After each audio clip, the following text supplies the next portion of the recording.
கடவுளுடன் காலை வணக்கம். புனித யோவான் எழுதிய நற்செய்தி 6ஆம் அதிகாரம் 35 முதல் 40 வரை உள்ள இறைவார்த்தைகள்.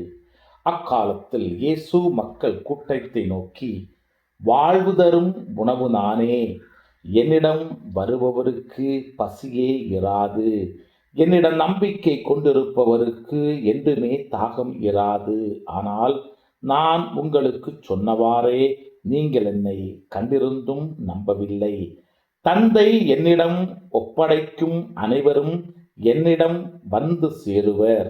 என்னிடம் வருபவரை நான் புறம்பே தள்ளிவிட மாட்டேன். ஏனெனில் என் சொந்த விருப்பத்தை நிறைவேற்ற அல்ல, என்னை அனுப்பியவரின் விருப்பத்தை நிறைவேற்றவே நான் விண்ணகத்திலிருந்து இறங்கி வந்தேன்.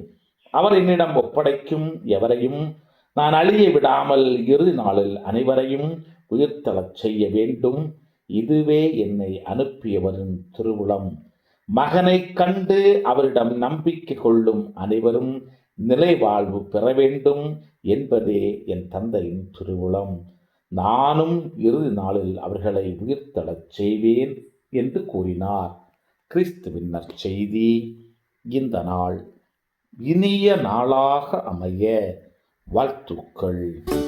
பல பல பல புதுமைகள், பெருமைகள், இனிமைகள் இறங்கிய நல்ல நாள், ஒரு நல்ல நாள், நம் தேவன் தந்த நாள். இது நல்ல நாள், ஒரு நல்ல நாள், நம் தேவன்